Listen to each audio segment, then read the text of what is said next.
Hey guys, this is Dustin, Skidoojunky, back for another episode of Vintage Skidoo Spotlight. So Devin and I were talking the other day. It's been a while since we've highlighted a unique or specific sled, so we decided that we would talk about the 1998 Mach Z.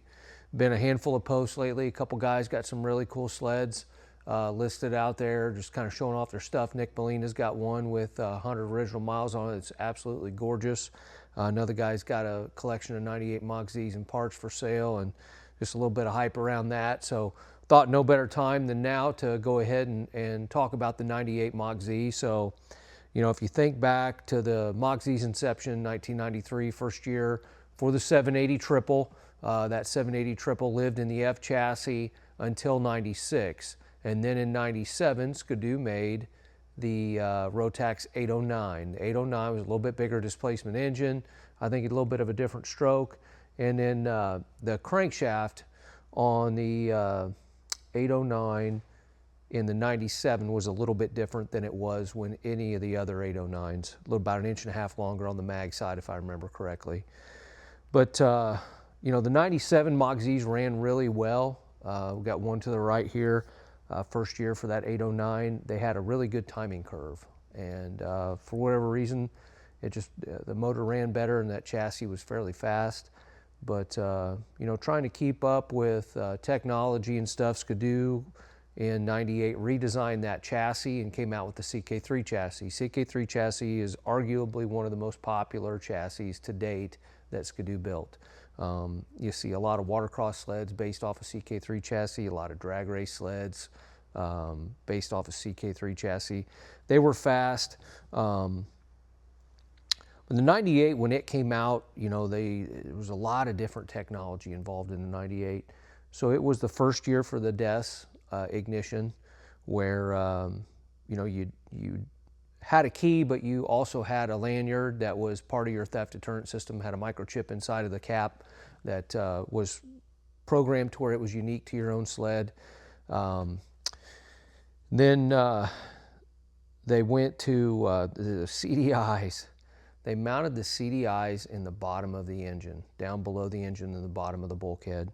And it was kind of like, I mean, the Bermuda Triangle for 10 millimeter tools, you know, sockets and wrenches and stuff.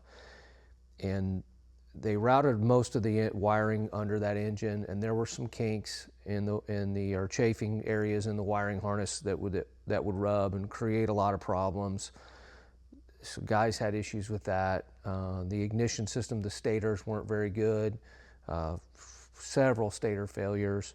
The amount of updates just in general to the 98 were mind-numbing. I mean, I think at our dealership we'd sold 3 that year, and at any given time there was at least 1 or 2 of them in the shop getting updates done to them, no matter if it was clutching or jetting, or you know, the wire chafing issue. I mean, I felt bad for those owners because they went the biggest part of their season and didn't have a sled to ride if they wanted to keep up on the updates.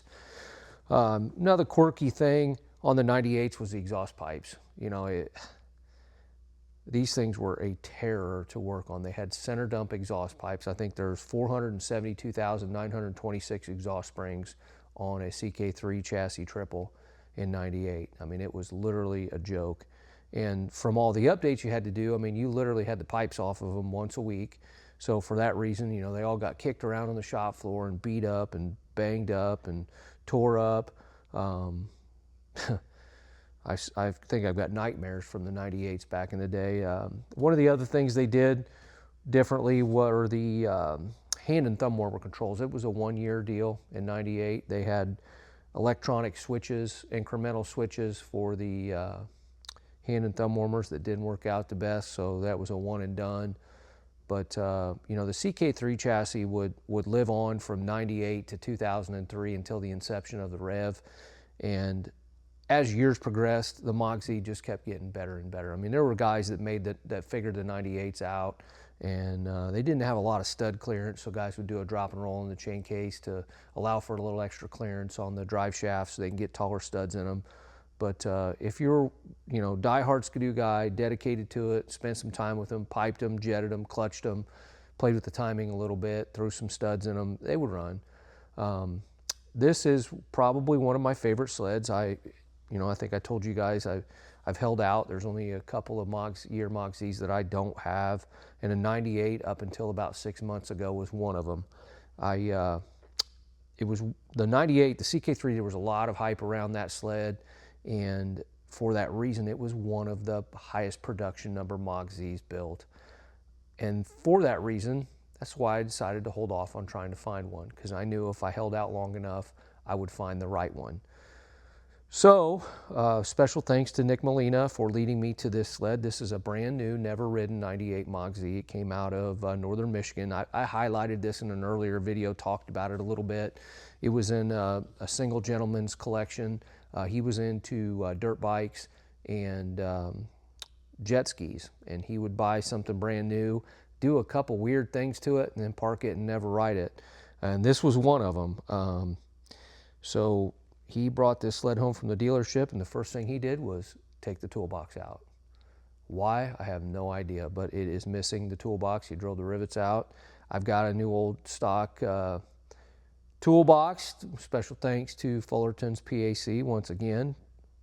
But these are neat sleds. I'm glad I was patient and held out for this one because, like I said, it is new. I'm going to have Devin kind of zoom in here so you guys can see under the hood, see the pipes, see the under hood foam, and know that it is indeed brand new. All the zinc is perfect. The foam is perfect. You can see where he removed the toolbox down there. And yeah, very cool sled. I have zero intentions of starting it or even riding it. It is how it's going to be forever. Hope you guys enjoy. Thanks for coming out.